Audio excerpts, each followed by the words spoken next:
Om Namo Bhagavate Vasudevaya. Om Namo Bhagavate Vasudevaya. Om Namo Bhagavate Vasudevaya.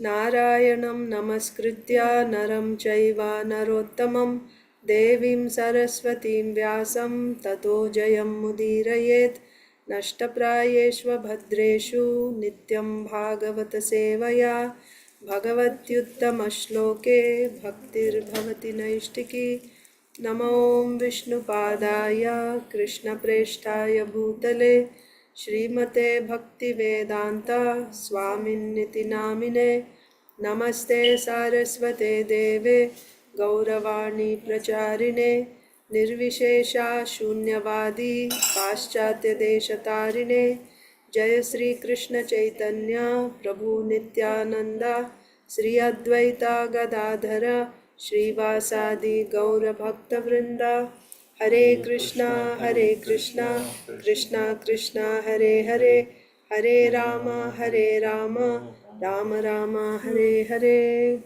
Grantaraj Srimad Bhagavatam ki jai, Srimad Bhagavad Gita as it is ki jai, Srila Prabhupada ki jai, Samaveta Gaur Bhakta Vrind ki jai. Om Ajnanatimirandhasya Jnananjana Salakaya Chakshurunmilitam Yena Tasmai Sri Gurave Namaha. Hare Krishna, dear devotees, welcome to today's Srimad Bhagavatam for All session. So as I sent a message in the group, WhatsApp group, we are making some slight changes. So we'll be reciting the Bhagavad Gita chapter, whole chapter, all the verses, only Sanskrit, for 1 week. And then the next week we'll be reciting the next chapter instead of calling on each person to recite one verse. That's what we'll be doing. So that way, this will be an additional, you'll be able to memorize all the verses of Bhagavad Gita. And then we'll begin with prayers also. So let's start. Since we've been reading verses from the 15th chapter of Bhagavad Gita, we'll recite 15th chapter starting today until Sunday. And then next week we'll be reciting 16th chapter, like that. So Srimad Bhagavad Gita as it is, chapter 15.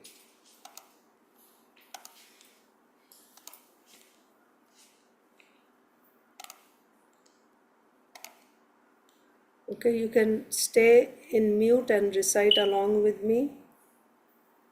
Let's see how this goes. This is an experiment, okay?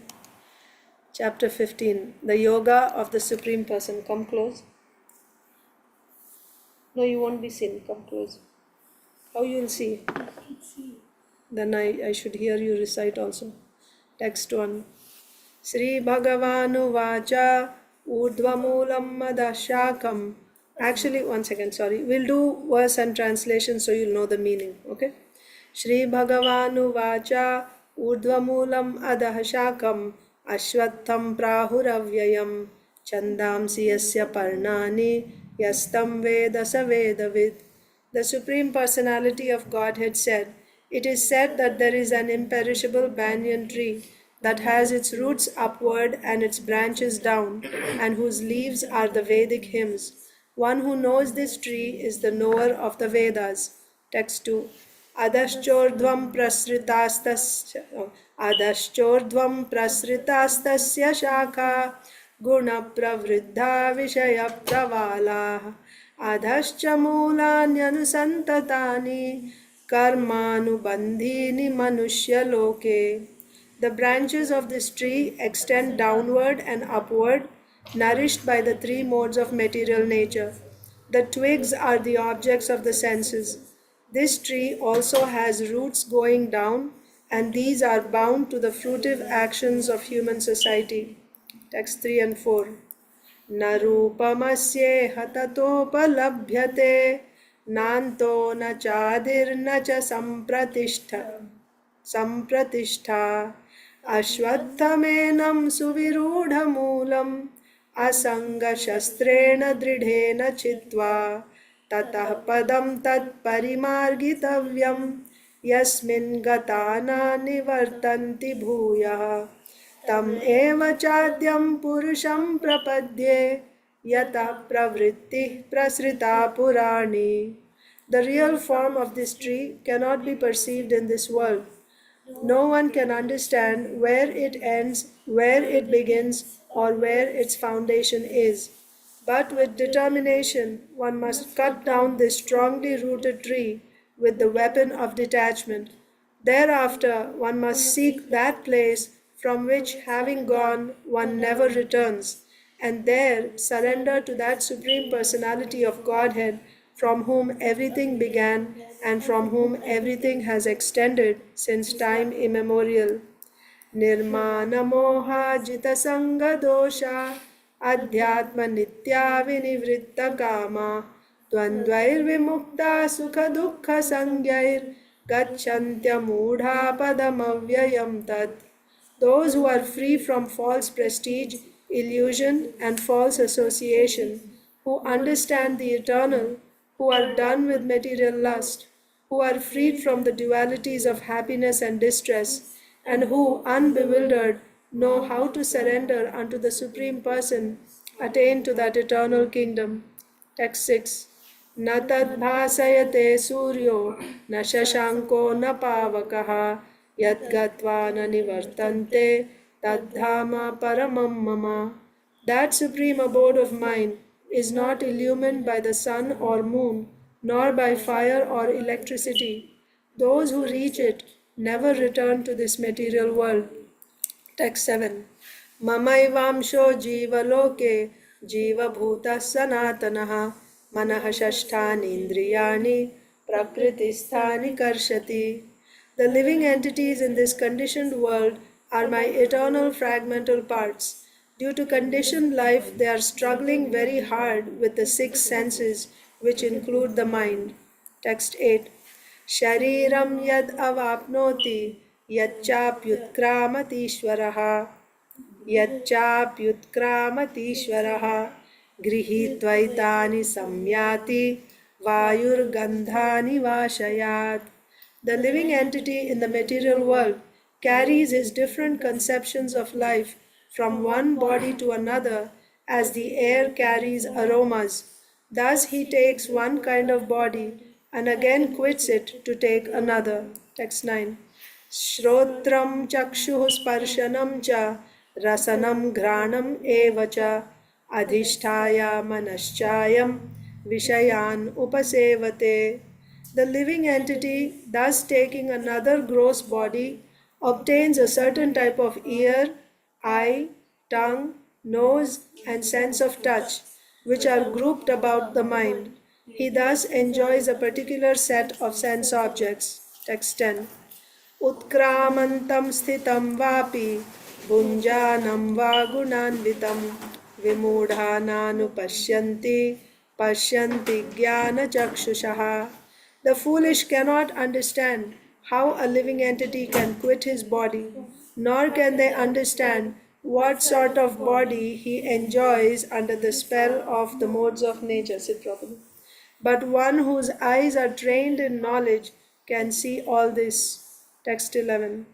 Yatanto yoginaschainam pasyantyatmanyavasthitam yatantopyakritatmano nainam pasyantyachetasaha. The endeavoring transcendentalists who are situated in self-realization can see all this clearly, but those whose minds are not developed and who are not situated in self-realization cannot see what is taking place, though they may try. Text 12. Yad adityagatam tejo jagad bhasayate khilam yad chandramsi yad chagnau tat tejo vidhi mamakam. The splendor of the sun, which dissipates the darkness of this whole world, comes from me, and the splendor of the moon and the splendor of fire are also from me. Text 13. Gam avishya cha bhutani dharayamyaham ojasa pushnami chaushadhi sarva samo bhutva rasatmakaha. I enter into each planet, and by my energy they stay in orbit. I become the moon and thereby supply the juice of life to all vegetables. Text 14. Aham Vaishvanaro bhutva praninam dehamashritah pranapana samayuktah pachamyannam chaturvidham. I am the fire of digestion in the bodies of all living entities, and I join with the air of life, outgoing and incoming, to digest the four kinds of foodstuff. Text 15. सर्वस्य चाहं हृदि सन्निविष्टो मत्तः स्मृतिर्ज्ञानमपोहनं च वेदैश्च सर्वैरहमेव वेद्यो वेदान्तकृद्वेदविद् एव चाहम्. I am seated in everyone's heart, and from me come remembrance, knowledge, and forgetfulness. By all the Vedas I am to be known. Indeed, I am the compiler of Vedanta, and I am the knower of the Vedas. Text 16. Dvavimau purushau loke ksharaschaksara eva cha ksharah sarvani bhutani kutastokshara uchyate. There are two classes of beings, the fallible and the infallible. In the material world, every living entity is fallible, and in the spiritual world, every living entity is called infallible. Text 17. Uttamah purushastvanyah paramatmetyudahritah yo lokatrayamavishya bibhartyavyaya ishvaraha. Besides these two, there is the greatest living personality, the Supreme Soul, the imperishable Lord Himself, who has entered the three worlds and is maintaining them. Text 18. Yasmat ksharam atitoham aksharad apichottamaha atosmi loke vedecha prathitaha purushottamaha. Because I am transcendental, beyond both the fallible and the infallible, and because I am the greatest, I am celebrated both in the world and in the Vedas as that supreme person. Text 19. Yo mam evam asammudho janati purushottamam sasarvavid bhajati mam sarva bhavena bharata. Whoever knows me as the Supreme Personality of Godhead without doubting is the knower of everything. He therefore engages himself in full devotional service to me, O son of Bharata. Text 20. Iti guhyatamam shastram idam uktam maya naga etat buddhva buddhiman syad kritakrityascha bharata. This is the most confidential part of the Vedic scriptures, O sinless one, and it is disclosed now by me. Whoever understands this will become wise, and his endeavors will know perfection. Eventually we can be reciting only the Sanskrit once you get a understanding of the, we'll see, okay? Maybe we'll do alternate one day translations one day, in case we don't have time, but we'll do like this first initially.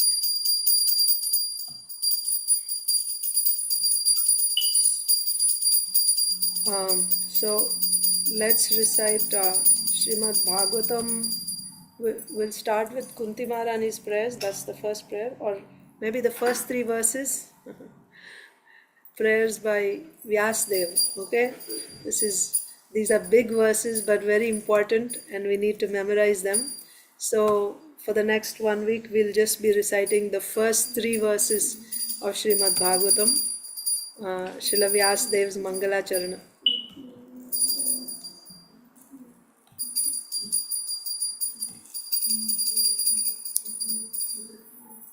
Okay.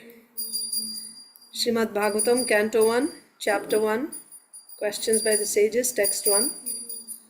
Om Namo Bhagavate Vasudevaya Janmadyasya Yatonvayaditaratas Chatheshvabhigyaswarat Tene Brahma Hridaya Adi Kavaye Muhyanti Yat Surayaha Tejo varimridam yatha vinimayo yatra trisargo mrisha dhamna svena sada nirasta kuhakam satyam param dhimahi. O my Lord Sri Krishna, son of Vasudeva, O all-pervading personality of Godhead, I offer my respectful obeisances unto you.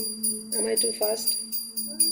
I meditate upon Lord Sri Krishna because he is the absolute truth and the primeval cause of all causes of the creation, sustenance, and destruction of the manifested universes. He is directly and indirectly conscious of all manifestations, and he is independent because there is no other cause beyond him.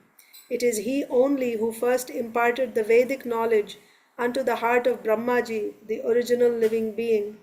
By him, even the great sages and demigods are placed into illusion, as one is bewildered by the illusory representations of water seen in fire or land seen on water. Only because of him do the material universes, temporarily manifested by the reactions of the three modes of nature, appear factual, although they are unreal. I therefore meditate upon him, Lord Sri Krishna, who is eternally existent in the transcendental abode, which is forever free from the illusory representations of the material world. I meditate upon him, for he is the absolute truth. Maybe one verse is good because it's big, and for you to memorize it, it's best if you can understand the meanings of the words. That's the best way to memorize the verse. So if you don't know the verse already, this is a good opportunity. If you know it already, then there's no harm in repeating. Okay, so now we'll see the words, then you'll know the meanings. Om Namo Bhagavate Vasudevaya, right? Bhagavate means Bhagavan, Vasudeva means the son of Vasudeva. Om Namo Bhagavate Vasudevaya. O my Lord, right? Namaha, I'm offering my obeisances unto the personality of Godhead, Vasudeva. Janma Adi Asya Yataha Anvayad Itarataschaartheshu Abhigya Swarat. We'll just do one line today. Janma Adi. Janma means you take all three. Janma means birth or creation. So creation, maintenance, and annihilation. Janma Adi means creation, maintenance, and annihilation. Asya means of this. Of what? Of this material creation. Janma Adi Asya Yataha. Yataha means by whom. Means that person who is the cause of creation, maintenance, and annihilation of this material world. Janmadhyasya Yato Anvayad. Anvayad means directly. Itarataha means indirectly. Okay, so Anvayad Itaratascha Artheshu Abhigya Swarat. So Artheshu, for the purpose of what?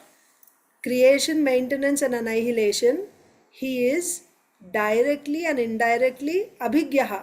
Abhigyaha means he knows, right? Gyan, he knows. Okay, Janma Adi Asya Yataha Anvayad Itaratascha. Anvayad means directly, Itarataha means indirectly, for the purpose of this creation, maintenance, and annihilation. He is Abhigyaha, he knows. Swarat means he is independent. So these are all the characteristic features. Who are we talking about here? The absolute truth. So the characteristic features of the absolute truth. He is the cause of creation, maintenance, and annihilation, and he is directly and indirectly aware, conscious of this, and he is independent. Okay. Tene Brahma Hridaya Adi Kavaye Muhyanti Yat Surayah.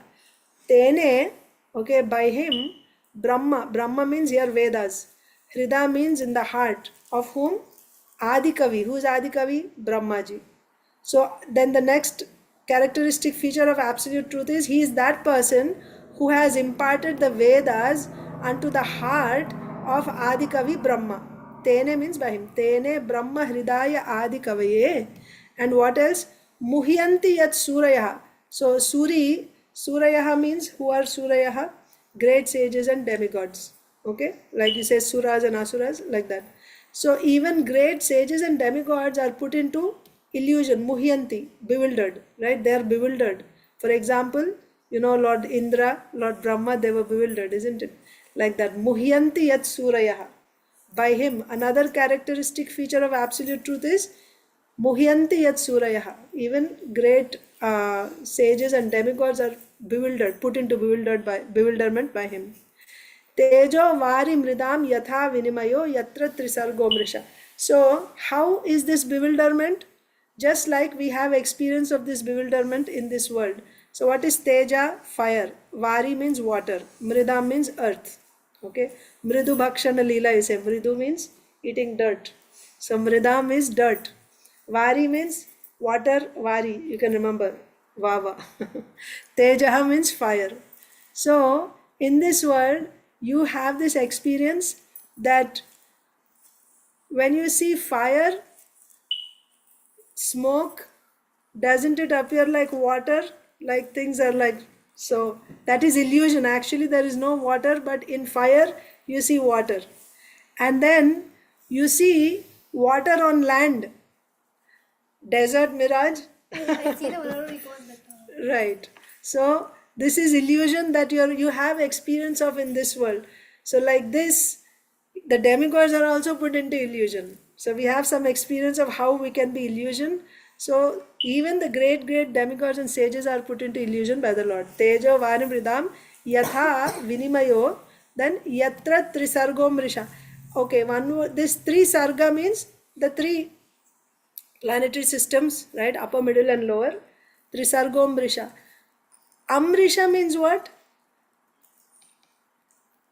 Mrisha means Yatra Trisargo Mrisha. I'm not going into details. Actually, this verse has a lot of, what do you say, commentary, many pages. I mean, if you take Bhakti Vaibhav course, when we took Bhakti Vaibhav course, just this one verse was taught for I don't know how many days, and every day 3 hour classes.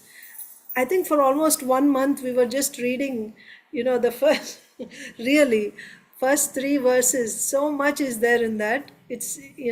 So I'm not going into all those details. Just for you to memorize the verse, I'm just telling you the word meanings so that you'll remember, okay? That's all. And our goal is something else. We are going to read Bhagavatam, but this is just, we'll also be learning prayers. So when you recite the prayers, it is nice to know what you're saying, isn't it? That's when it becomes meaningful.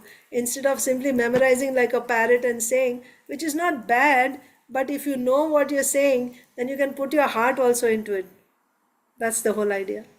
जन्माद्यस्य यतोऽन्वयाद् इतरतश्चार्थेषु अभिज्ञस्वराट् तेने ब्रह्म हृदाय आदिकवये मुह्यन्ति यत्सूरयः तेजो वारि मृदाम यथा विनिमयो. Okay, you want to know what is vinimayo? Tejaha, fire. Okay. Vinimayaha means action and reaction. Okay, so now this vinimaya is coming to the next one. Okay. So, yatha vinimaya yatra trisargo mrisha. So here in two ways it is said, mrisha and amrisha, but tejo vari mridam yatha vinimayo yatra trisargo mrisha. So what basically this verse is saying is that this world is actually not real. Not real means it is not permanent. This material world is not permanent, it is temporary. It comes into creation at a certain point and it is annihilated at a certain point. Our relationships in this world are all temporary. They are not eternal relationships, isn't it? Still, we are so, everything appears to be real. That's why we make plans. We make nice big buildings and permanent. We want everything permanent, solid, because this is lifelong. That means what? We get the feeling that this is factual and we are going to live here forever. Although this world is temporary, by the effect of the Lord's illusory energy, consisting of the three modes of material nature, this world appears to be factual. It is not factual, but it appears to be factual. I think I made a mistake here. 1 second. Let me correct myself.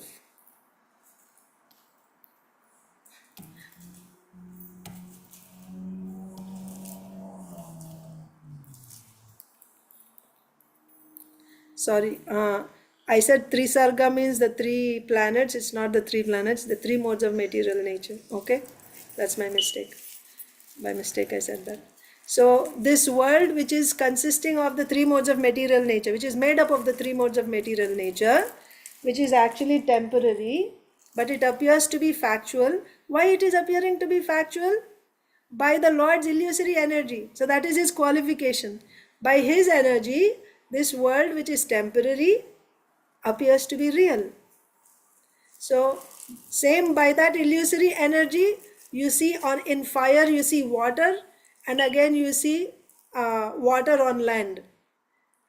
And the same illusory energy consisting of the three modes makes this world to appear real, although it is not real. Okay? Tejo vari mridam yatha vinimayo yatra trisargo mrisha. Then last one, dhamna svena sada nirasta kuhakam. Okay? Dhamna svena. So where does he reside? Where does he enjoy in his dhamma? In his spiritual abode? Svena means independently, self-sufficiently, right? Like Raj Karna, right? He rules, he enjoys that. Dhamna Svena Sada Nirasta Kuhakam. What is the difference between that spiritual world and this material world?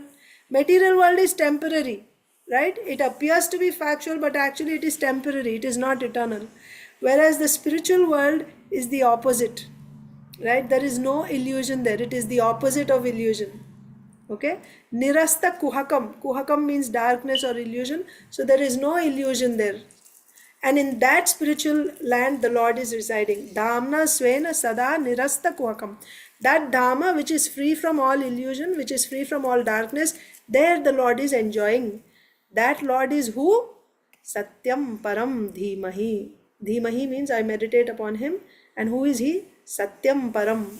He is the supreme truth. He is the absolute truth. So this is the subject. Satyam param is the subject that we are trying to uh, uh, study, right? So this verse is indicating to that absolute truth, and everything else, all the other points are telling us about his characteristic features. So with that, one more time we'll recite Om Namo Bhagavate Vasudevaya Janmadyasya Yatonvayaditaratash Charteshvabhigyaswarat Tene Brahma Hridaya Adikavaye Muhyanti Yat Surayah Tejo Vari Mridam Yatha Vinimayo Yatra Trisargo Mrisha Dhamna Svena Sada Nirasta Kuhakam Satyam Param Dhimahi. Like that. So we won't go over the translation again, it's a big translation.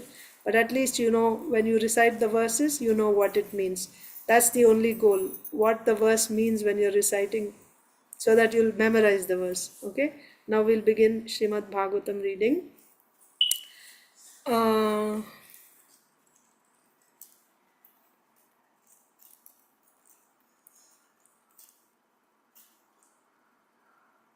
Yeah, so that line, Yatra Trisargo Mrisha, only because of him do the material universes temporarily manifested by the reactions of the three modes of nature appear factual. So this world is manifested Yatra Yatha Vinimayo Yatra Trisargo Mrisha means this material world manifested by the reaction of the three modes appears to be factual, like that. So our first target is to memorize the first three verses, and then, so we did the first one today. Tomorrow we can simply recite the verse as it is, and also we'll learn the second and third, and we'll keep reciting these three verses for a few days, maybe 1 week, and then we'll start with Kunti Maharani's prayers. Okay. So now we'll read Srimad Bhagavatam. We are reading from Srimad Bhagavatam, Canto 10, Chapter 4, the Atrocities of King Kamsa. And what did we read so far? Kamsa began speaking Bhagavad Gita all of a sudden. Yes, right. So he's pacifying his sister. 1 second. Okay.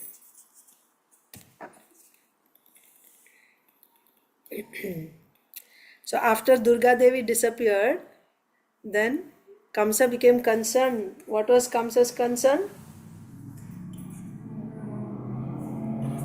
Yes, Because um, Durgaji came from his sister's womb, so it means his sister is also not an ordinary person, right. and he he made so many offenses to her, so he scared her. Correct.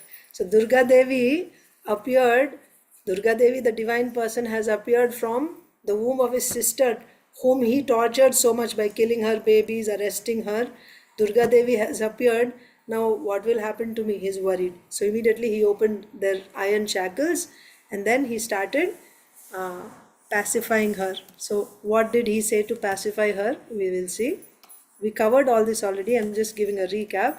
So he's saying, Aho Bhagini, Aho Bhama, Maya Vam Bata Papmana, Purushada Ivapatyam, Bahavo Himsita Sutaha. Alas, my sister, alas, my brother in law, I am indeed so sinful that exactly like a man eater Rakshasa who eats his own child, I have killed so many sons born of you.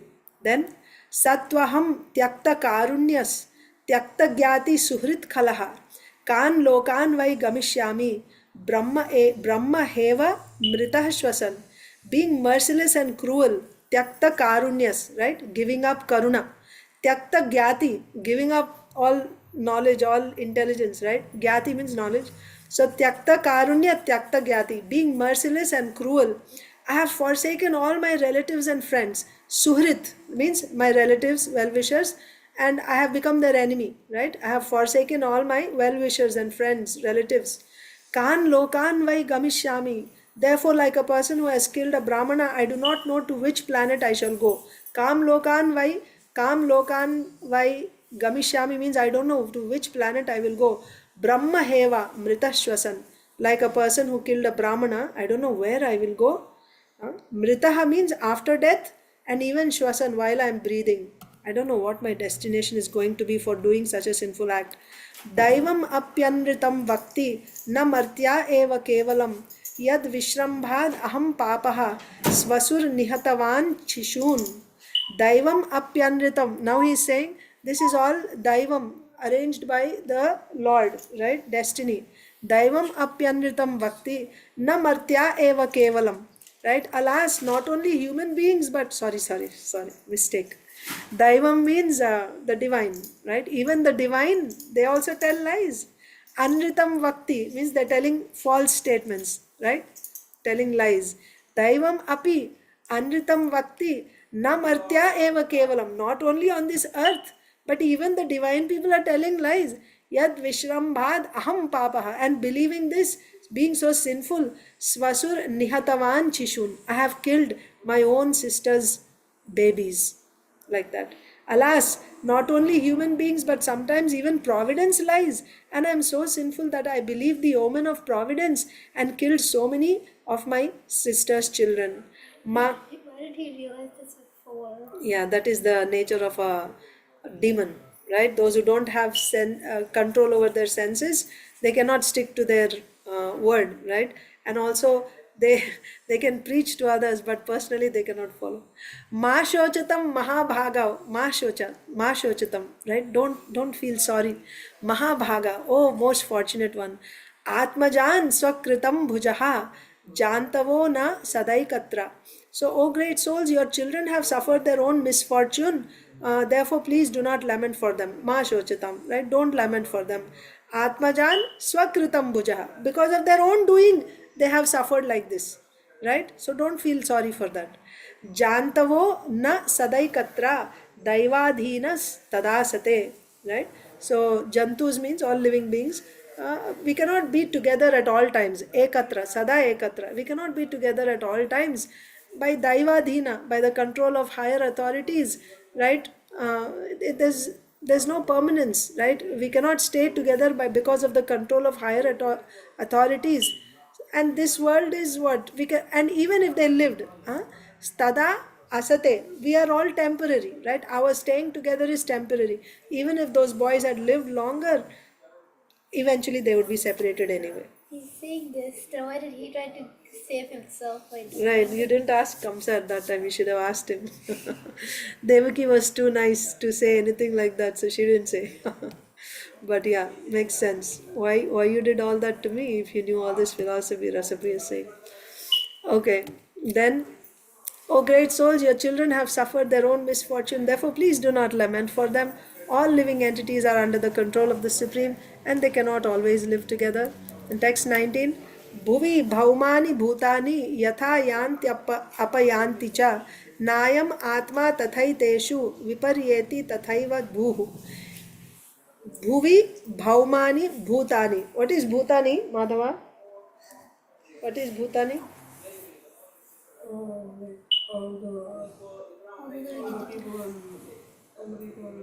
All people on earth. Yeah, not just on earth, but all living entities. Bhutani.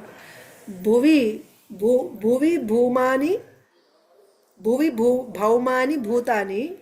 Yeah, bhuvi means earth. Okay. Yatha yanti apayanti cha nayam atma tathaiteshu viparyeti yathaiva bhu.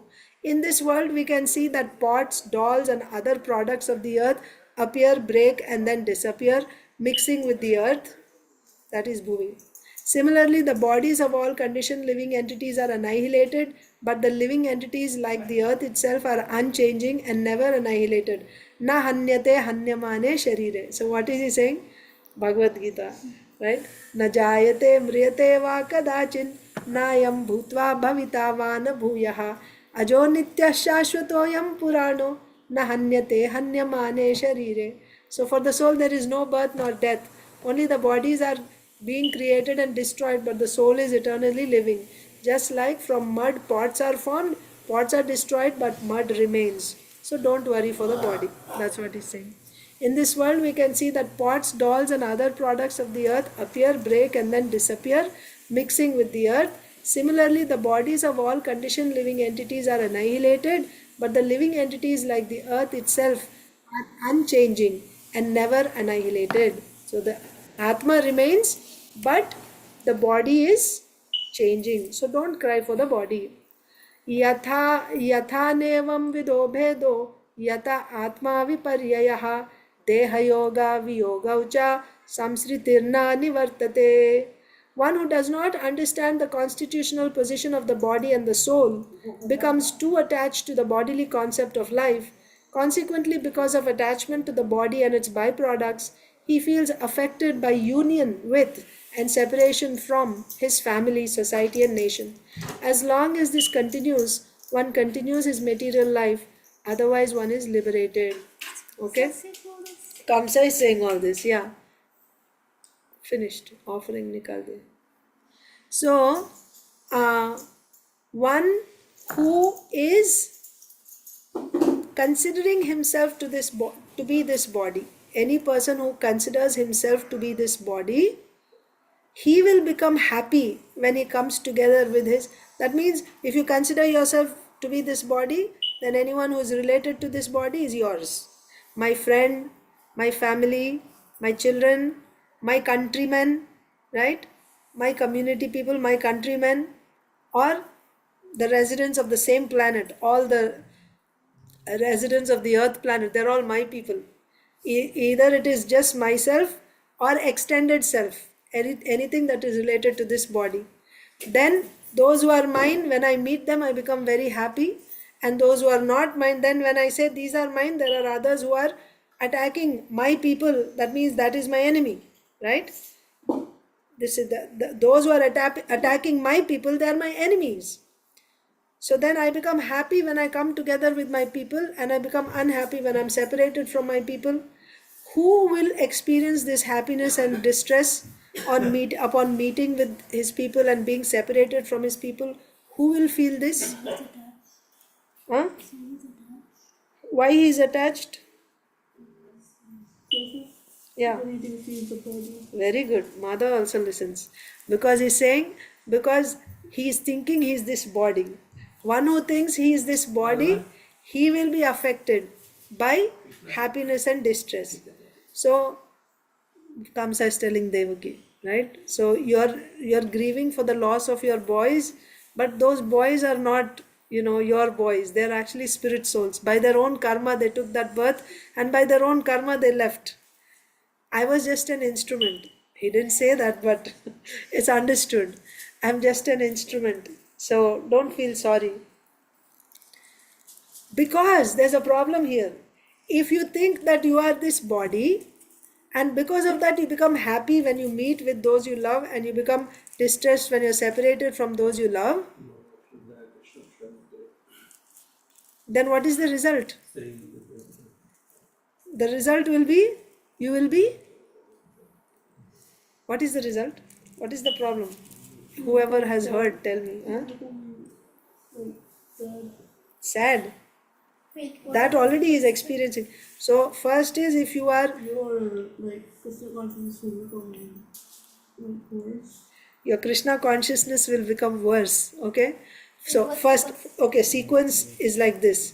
First is, if you are thinking that you are this body, then you'll become happy when you come in contact with, when you meet your people, and you become sad when you're separated from your people. Take example of Devaki.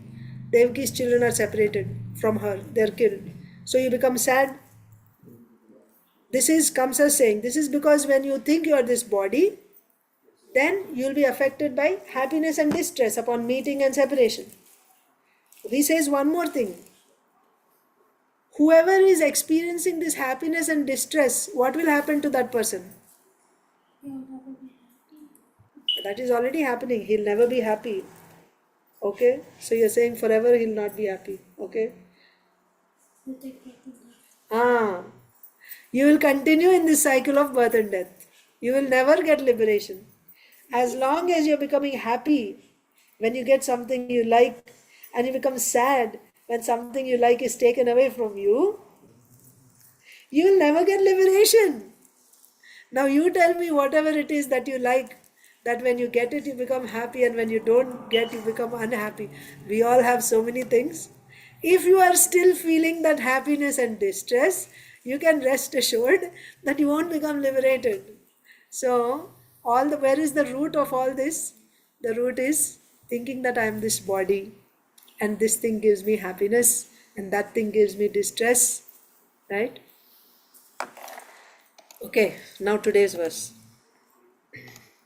So that was the last verse. Kamsa still preaching to Devaki. Did he just tell Devi that she would get liberated? Yeah, he said there. What's wrong? Exactly. First of all, yeah, this is also pretty. This is another thing, the those who are demoniac, they know the philosophy, they know the verses, they can quote very nicely, but when it comes to application, it doesn't happen. Application doesn't happen. So, and also they contradict themselves. Like when you look at the Mayavad philosophy also, the philosophy as it goes, it will be contradicting its own statements. It's not consistent throughout. So just now, why he's even trying to pacify Devaki, thinking that she's divine. Durga Devi has taken birth from her He saved himself. to save himself. That means she's divine. And on the other hand, now he's saying you're feeling sorry. This means this will keep you in bondage forever. Contradiction. Okay, next verse. So he's like speaking like a Mayavadi. Yeah, you can say you're speaking like a Mayavadi, she's saying. Text 21. Okay, now we'll recite. Tasmat bhadre swatanayan maya vyapaditan api manushocha yatah sarvaha swakritam vindate vashaha. So you can read now. I don't know who was supposed to read or who read last time. Anyone remembers? Because we got a gap of, I think, 3 days in between. So I just went over again. But if anyone remembers, tell me, otherwise, we'll go in order. Chinmayi Keshvi Mataji, are able to read?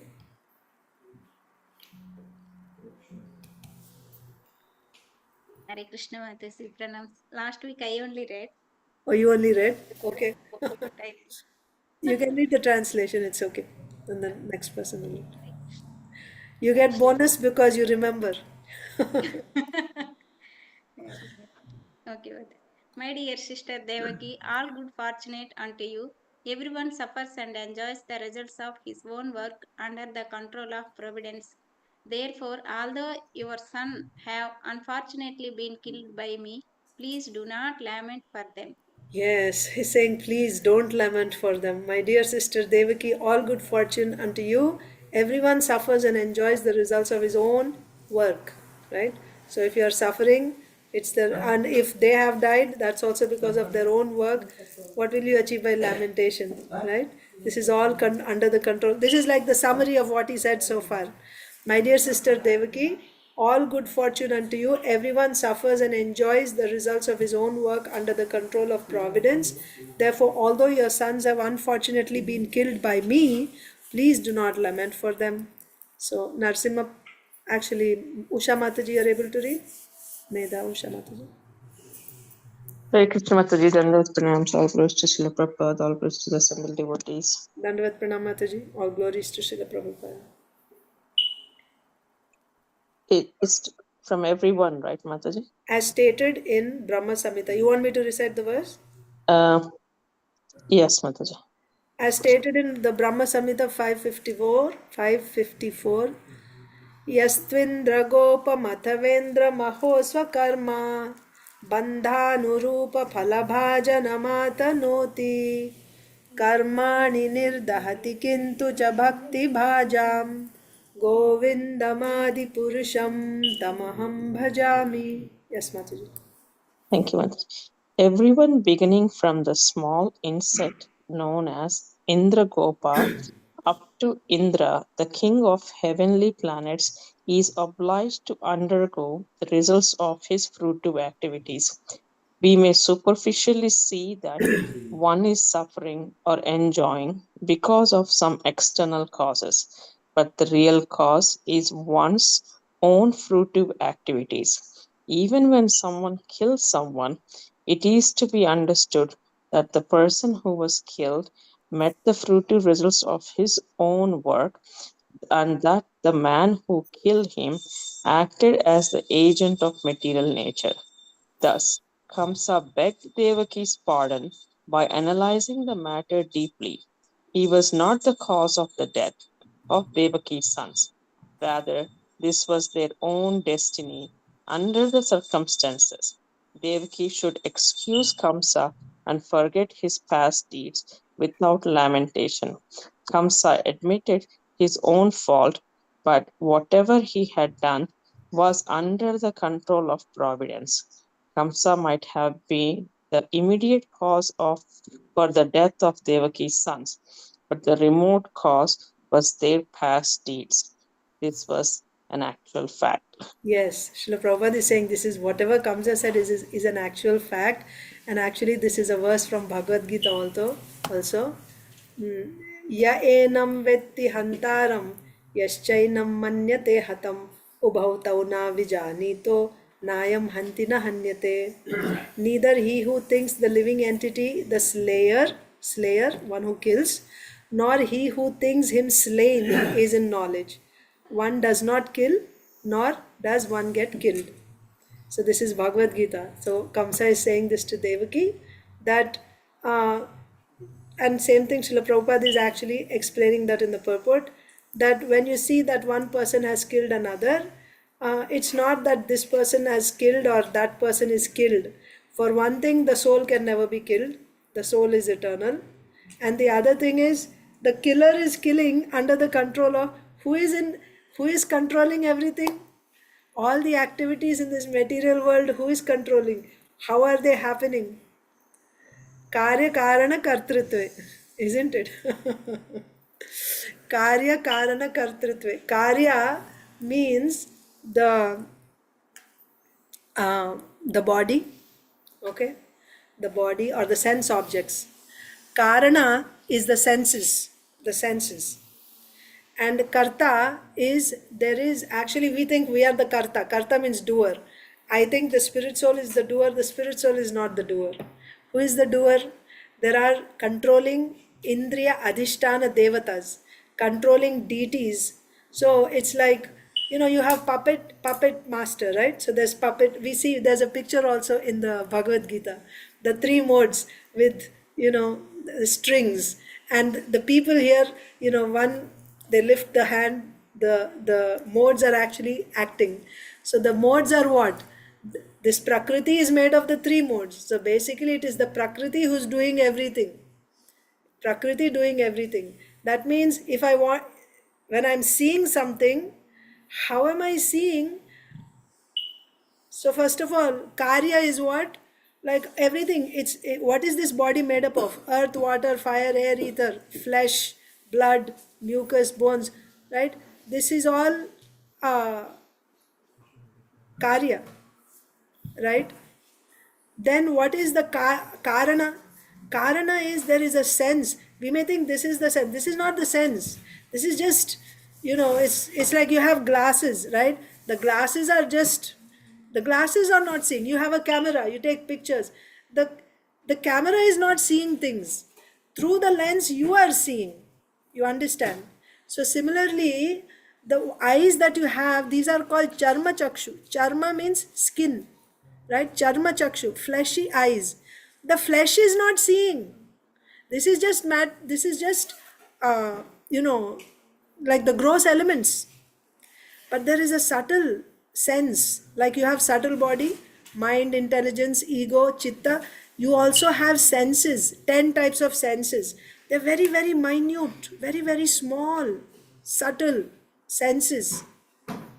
In the subtle body, you have senses, mind, intelligence, ego. You have eyes, nose, ears, tongue, and skin, and also you have hands, legs, uh, again speech, the organ of speech, and you have the organ for evacuation and the organ for reproduction. So in this way, you have 10 subtle senses. So these senses, again, they are not acting on their own. These senses have one deity controlling the sense.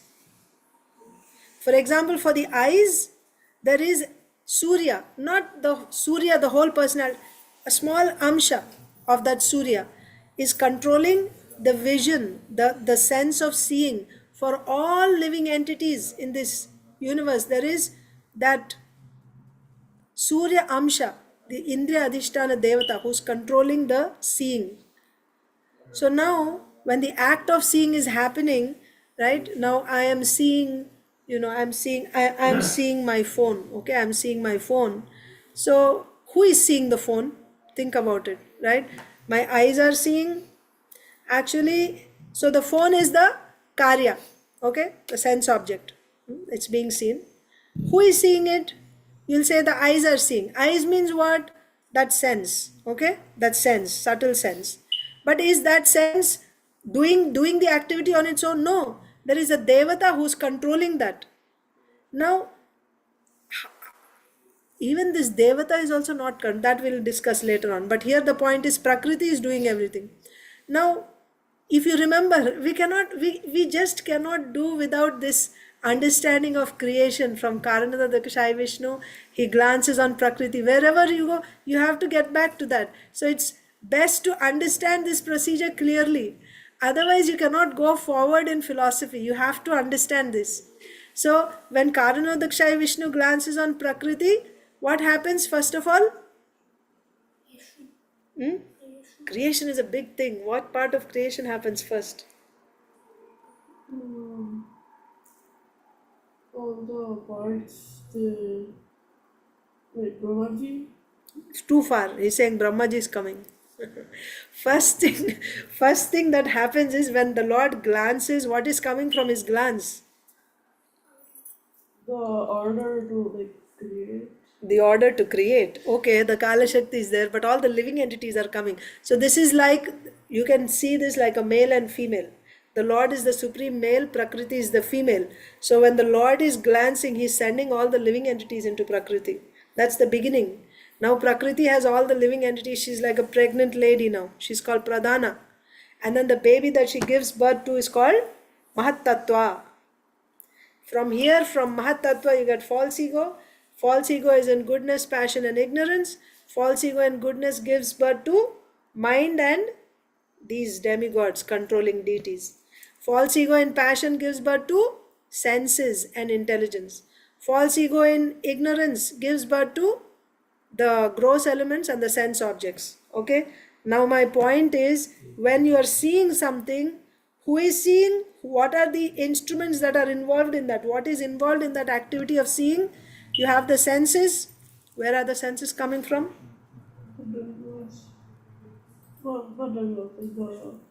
False ego in passion. The senses are coming from false ego and passion. False ego came from where? False ego is coming from where? Mahatattva. Mahatattva is coming from where?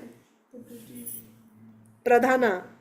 Pradhana is the transformation after the Lord glanced on Prakriti. So now, this act of seeing, there is the senses, there is the demigods, and there is the sense objects.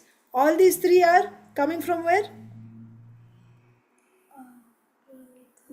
Pradhana, Prakriti, ultimately. So Prakriti is the cause of all activities happening. What am I doing? Am I doing something there? No, right? That's the point. So here, Kamsa is saying the same thing, that you are not doing anything. I didn't kill. Is that what he's saying? Yeah, I didn't kill. I didn't kill your children. Nor did your children get killed. Because I am a spirit soul. The spirit soul does not kill anyone. And your children are also not their spirit souls. Spirit souls cannot be killed. I didn't kill them. They didn't get killed. Prakriti is doing everything. He's going to Prakriti now. So, anyway, of course, we discussed this also in the past classes. But you see, Kamsa and Prabhupada is saying, yeah, this is a fact. What he's saying is a fact. But still, does this give anyone license to just kill anyone they like? Because I'm not doing anything, right? Then if someone else comes and attacks you and takes away your things, then also you should be fine because you're not doing anything. Why Kamsa tried to kill Devaki? If he knew that nobody can kill me, my enemy is going to come and kill me. If he thought that, why he imprisoned Devaki and Vasudeva? That's why I said demons know the philosophy, but they cannot apply it. So now he is speaking philosophy to Devaki anyway, but the philosophy is not wrong. Philosophy is correct. Do you have any questions about this? Like, so it is true that one cannot be killed or one cannot kill. This is a fact. Do you have any questions on this? So if somebody kills, he didn't kill it. He didn't kill because the soul cannot be killed. Or if someone else is murdered, that person also was not killed. He didn't do anything. You have any questions on this? Do you agree with this? Or do you not agree with this? You do or you don't? Not really, because You don't they agree. still do it, right? Right. So Rasapriya is saying, I don't really agree with this because he's still doing it, right? They are the ones making that choice. They are the ones making that choice, Madhava is saying. So they have to be punished for that or no? Yes. So here, if he's not doing anything but still he's getting punished, why he's making that choice is because the living entity, when is covered by ignorance in Sanskrit is called avidya. He gets this body, gross and subtle body. Brahmaji comes later on. When Brahmaji is born, Brahmaji gives all these living entities subtle body. Subtle body consists of ahankara, false ego. Because of this false ego, this living entity is thinking, I am this body. Again, coming back to what Kamsa said, anyone who thinks he is that body, he will become happy when he is united with his friends. And he'll become unhappy when he's separated from his friends. Right? Why he is doing that? Because he is in the bodily concept. What is this bodily concept? When do you think that you are this body? When you get this subtle ahankara. This ahankara is given to you by Brahmaji. Then you think, I am this body. Does everyone think like this? Do all souls think that they are their bodies? No. Who does not think? A pure devotee. Why? They're not conditioned. Why? In what way? They're not conditioned means what? You can also answer, please. I'm just trying to keep them engaged, so I keep looking at them. But you can also participate. So they're saying that a pure devotee is not thinking that he is this body. So ahankara will not act on that, false ego will not act on that pure devotee. Why it's not acting? What is the difference between a pure devotee and a conditioned soul? You're stuck there. Okay. There's something called identification with the body that comes, ahankara gives that identification when you are covered by avidya. So as long as you are covered by avidya, then you will think I am this body. You will think I am this body. Just like a dog thinks he's dog. Right? A dog does not think that, oh, I have to go to school now because, it's time, let me. No, he doesn't think like that. He thinks I'm a dog. Or a bird thinks I'm a bird. But the fact is, we are all spirit souls, Satchidananda Vigraha, right? That body is made of material elements and it is all being done by Prakriti. But still, the bird thinks I'm a bird, the bird thinks these are my eggs, right? My nest. The snake may come and kill me. All this is called Abhimana, right? Abhimana or Abhiniveshaha. That means I am this body. That comes when you are covered by avidya. So the culprit here is who? Who is the culprit that's making this person to kill others or The mind. mind? Where did the mind come from? Prakriti. So he didn't do anything. Prakriti is doing everything. It's avidya, avidya. Avidya. Why avidya? What is avidya? Avidya is also from Maya. Avidya is also from Maya. But this avidya covers us when? When are we covered, or when is a spirit soul covered by avidya? When the spirit soul is turned away from Krishna.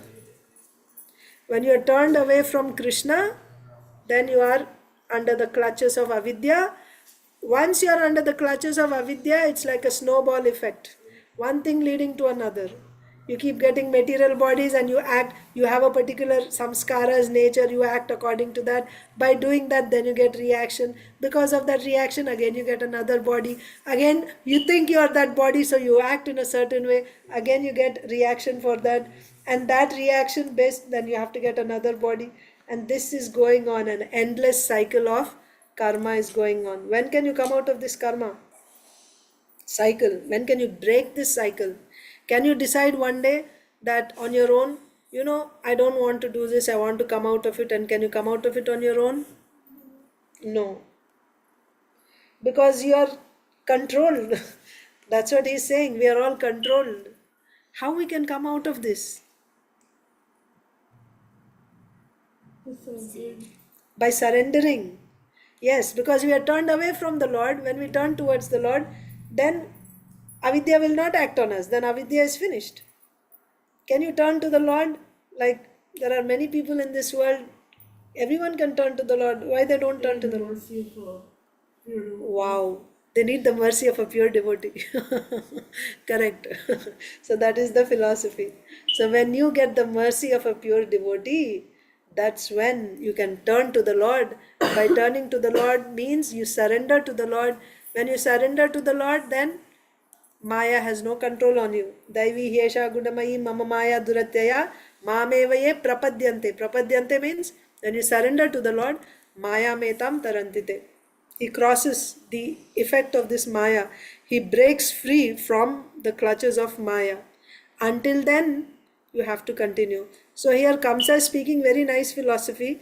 He's saying, yes, by their own karma, they are killed. Actually, nobody is killed. Nobody is killer. It's unfortunate that I killed, but actually I didn't kill because I'm a spirit soul. They are spirit souls, so on and so forth. He's saying, but did he surrender to the Lord? So if he does not surrender to the Lord, how he will be? He is responsible. So the point is, if you are not surrendered to the Lord, then you are responsible. Why you are responsible? Because you think you are that body. Because you accept the happiness that comes, then you have to accept the distress also that comes from it. You think I am this body and I am the enjoyer, right? You take pleasure. Actually, you're not. You're not that body. The pleasure is not very simple thing you can understand. You have a brand new car, right? And then you like your car so much, you clean it so much nicely, and you're always looking at it and maybe kissing it, right? And shining, polishing it. If there is a dent or a scratch on that car, it's as if there's a scratch on your body. You become affected. Actually, it didn't happen on your skin. Or you got a new laptop. And then, there's a scratch on it. Then you become so, it's as if the scratch is on your body. You become so disturbed. Same thing. I'm not this body, but I identify myself with this body so much that anything happens to this body, I feel the pain. Tooth pain, I feel the pain, right? Or any other pain. Actually, it's not happening to me, it is happening to this body. Body is made of material elements coming from Prakriti. I have nothing to, I'm different from Prakriti, but I'm still feeling pain. If like, because we're the soul, so, and the soul doesn't feel anything, like it can't be hurt, so how do we get hurt? Like, how do we feel it? Exactly, that's the point. So the soul is spirit soul. Spirit soul cannot be cut, cannot be hurt, right? And I am a spirit soul, and it is this body. Actually, body also cannot feel because body is dead matter. If you hit this computer, does this computer feel pain? No, right? Because it is dead, and the body is also dead actually. But still, I am feeling pain. Who is feeling pain? Spirit cannot feel pain because spirit cannot be cut. And body cannot feel pain because body is matter. But I am feeling pain when something is happening to the body. You try to see the connection. I am a spirit soul. I cannot be touched by any weapon, by fire. I cannot be touched. That means no pain can come to me. The body is matter, just like you have any matter in the table in front of you, your laptop, whatever, like bartan, whatever you have in front of you. If you hit it, it's not going to feel pain. So my body is just like that bartan, or like that pot, or like that laptop, right? It shouldn't feel, because you're doing so. I'm different from this body. I'm different from this body. So you do something to this body, I should not be feeling pain. But still I'm feeling pain. Yeah, that's the thing. The thing is, you are identifying yourself with this body. One more example, right? A small baby. The mother's body is different from the baby's body. But you go and pinch the baby, the mother will feel. She'll come and she'll, immediately. You can see with cows. They have a calf, newborn calf. You try to go close, she'll become aggressive. She won't let you come and do anything. I mean, if you're a new person and if you're trying to, hurt the baby, the mother becomes angry, like as if you're hurting her. She feels why she's feeling. Same thing. This is my baby. Coming from, I am this body, this is my baby. So the closest thing is this body and then the extended self. So naturally, when anything happens to the body, you feel the pain. So when you come out of this bodily identification, that's when you will not feel any pain. So a pure devotee, will he have any pain? No. Pure devotee cannot have any pain. He cannot have any pain because he's not in this bodily consciousness. His avidya is finished long before. Okay, this verse one more time. Everyone beginning from the small insect known as Indra Gopa up to Indra, all types of life forms. 8 o'clock now, I'll end by that time. Indra Gopa is a very small, like a virus, small insect. And Lord Indra, the king of heaven. Everyone from this small form. It's just the name. Indra Gopa, yeah.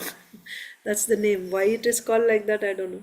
The king of the heavenly planets, Indra. So both are obliged to undergo the results of his fruitive activities. We may superficially see that one is suffering or enjoying because of some external causes, but the real cause is one's own fruitive activities. Even when someone kills someone else, it is to be understood that the person who was killed met the fruitive results of his own work. So then why you are getting this punishment? It's not happening without any cause. It's not like, yeah, he didn't kill this person and this person didn't kill. But still the act happened. How it happened, why it happened, there is a connection there. There's a fruitive reaction. That means you have killed that person in the past. Now you're getting the reaction for that. And by that, now you're getting implicated also for future killing. So this goes on. Vicious cycle. So even when someone kills someone else, it is to be understood that the person who was killed met the fruitive results of his own work, and that the man who killed him acted as the agent of material nature. Thus Kamsa begged Devaki's pardon by analyzing the matter deeply. He was not the cause of the death of Devaki's sons. Rather, this was their own destiny. True, whatever he's saying is true. And now Kamsa's destiny is that he should also get killed for killing those babies. He'll also get killed. And still he's not getting killed because he's not that body. Nevertheless, he will get the reaction for that. So if he comes out of that bodily consciousness, then even though he is killed, he won't feel pain because he knows I'm not this body, isn't it? But because he's thinking he's that body, he's feeling so much fear, he will have to suffer also. He cannot escape that. So Kamsa begged Devaki's pardon by analyzing the matter deeply. He was not the cause of the death of Devaki's sons. Rather, this was their own destiny. Under the circumstances, Devaki should excuse Kamsa and forget his past deeds without lamentation. Right? Easily said than done. You forget. How would he feel if somebody did that to him?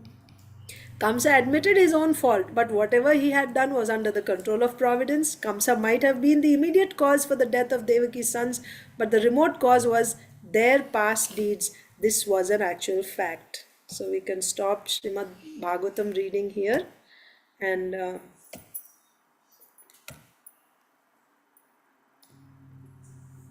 we can read Bhagavad Gita, one verse. I didn't go over Srila Vishwanath Chakravarti Thakur's commentary today. We can read that tomorrow.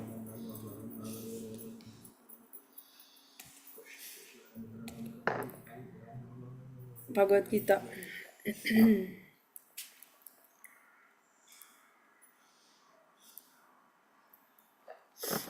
Chapter 2, text 65. Please repeat.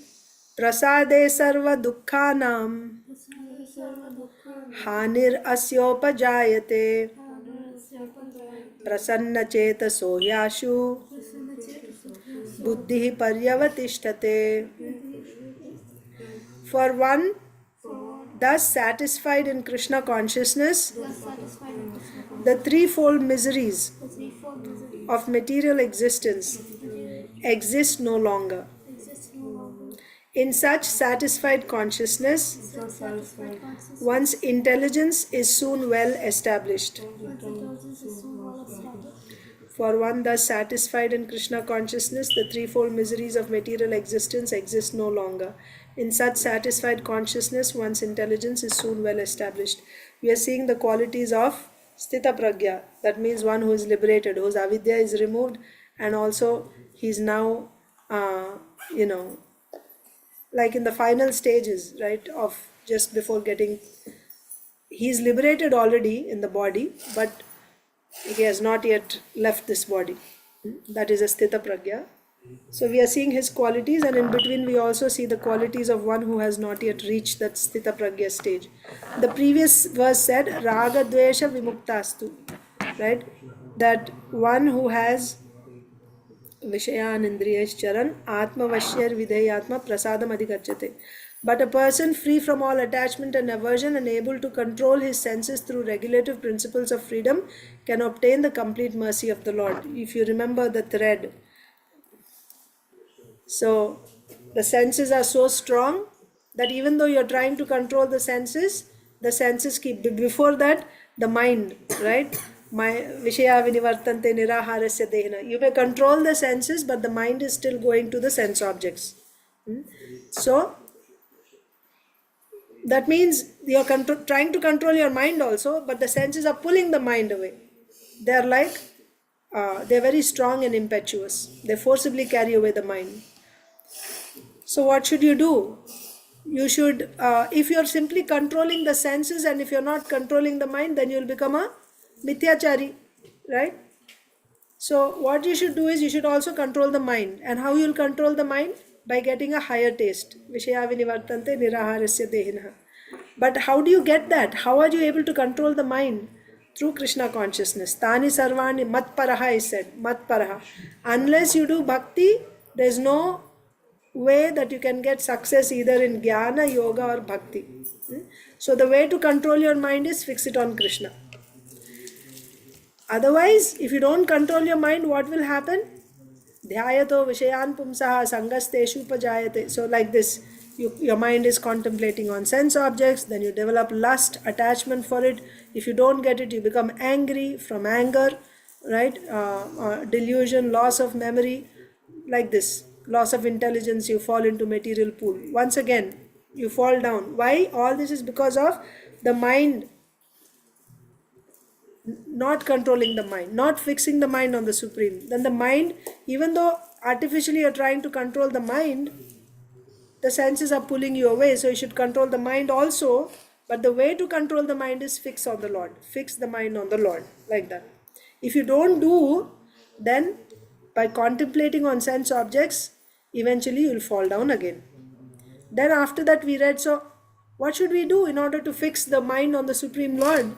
You have to follow regulative principles, right?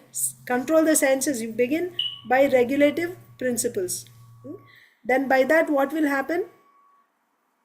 Following regulative principles, giving up all attachment and aversion, by this you can attain the mercy of the Lord. And for one who receives the mercy of the Lord, then he becomes completely satisfied. The threefold miseries of material existence will not exist any longer. That means he will remain in a satisfied condition and his intelligence will be soon well established. So there's no purport for this verse. So we'll just stop here. For one thus satisfied in Krishna consciousness, that means you've received the mercy of the Lord. For one thus satisfied in Krishna consciousness, the threefold miseries of material existence exist no longer. In such satisfied consciousness, one's intelligence is soon well established. I didn't explain it from the Jnani's perspective today, just because we are running out of time. We can cover it again tomorrow. And Srila Prabhupada's Leelamrita, I'll read a little bit.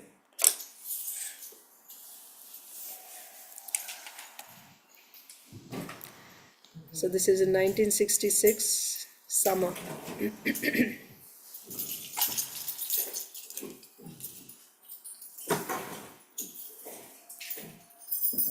I'll just read the previous chapter. He also held kirtans in the storefront. Like the lectures, the kirtans were serious, but they were not so formal. Prabhupada was lenient during kirtan. Visitors would bring harmoniums, wooden flutes, guitars, and they would play the melody or create their own improvisations. Sometimes someone brought an old string bass. Bass? Bass. Someone brought an old string bass and bow, and an inspired guest. Yeah, it's not written harp here, just. And an inspired guest could always pick up the bow and play along. What's a bow? Bow is that you used to. Acha, like a violins thing. Okay. Mm-hmm. Some of the boys had found the innards of an upright piano waiting on the curb with someone's garbage, and they had brought it to the temple and placed it near the entrance. During a kirtan, freewheeling guests would run their hands over the wires, creating strange vibrations. Robert Nelson, several weeks back, had brought a large cymbal, gongs, right, that now hung from the ceiling like a bell, dangling close by Swami's dais. So Prabhupada was very lenient when it came to kirtan. He would let them play whatever instruments they wanted to play to participate in Hare Krishna chanting. But there was a limit to the extravagance. Sometimes when a newcomer picked up the karatals and played them in a beat other than the standard 1, 2, 3, Swamiji would ask one of the boys to correct him, even at the risk of offending the guest. Prabhupada led the chanting and drummed with one hand on a small bongo, right? A small drum that Srila Prabhupada had. Even on this little bongo drum, he played Bengali mridanga rhythms so interesting that a local conga drummer used to come just to hear. The Swami gets in some good licks. The Swami's kirtans were a new high, and the boys would glance at each other with widening eyes and shaking heads as they responded to his chanting, comparing it to their previous drug experiences and signaling each other favorably that, like that. This is great. It's better than LSD. Hey man, I'm really getting high on this. And Prabhupada encouraged their newfound intoxication. We have 2 more minutes. A maestro of these kirtans, he was a master. He was also acting expertly as guru. Lord Chaitanya had said, there are no hard and fast rules for chanting the holy name, and Prabhupada brought the chanting to the Lower East Side just that way. A kindergarten of spiritual life, he once called the temple. Here he taught the ABCs of Krishna consciousness, lecturing from Bhagavad Gita and leading the group chanting of Hare Krishna. Sometimes, after the final kirtan, he would invite those who were interested to join him for further talks in his apartment. In the back room, 1 more minute. In the back room of his apartment, Prabhupada was usually alone, especially in the early morning hours, 2, 3, and 4 a.m. 2, 3, and 4 a.m. Srila Prabhupada is there early in the morning hours alone, when almost no one else was awake. In these early hours, his room was silent and he worked alone in the intimacy of his relationship with Krishna. He would sit on the floor behind his suitcase desk, worshipping Krishna by typing the translations and purports of his Srimad Bhagavatam. But this same back room was also used for meetings, and anyone who brought himself to knock on the Swami's door could enter and speak with him at any time, face to face. Prabhupada would sit back from his typewriter and give his time to talking, listening, answering questions, sometimes arguing or joking. A visitor might sit alone with him for half an hour before someone else would knock, and Swamiji would invite the newcomer to join them. New guests would come and others would go, but Swamiji stayed and sat and talked. Srila Prabhupada ki jai. Samaveta Gaur Bhakti Vrind ki jai. Grantaraj Srimad Bhagavatam ki jai. Thank you all so much, dear devotees. All of you have a wonderful day in Krishna consciousness. Thank you, Padmaja. Hare Krishna. Thank you. Pranam, Swati.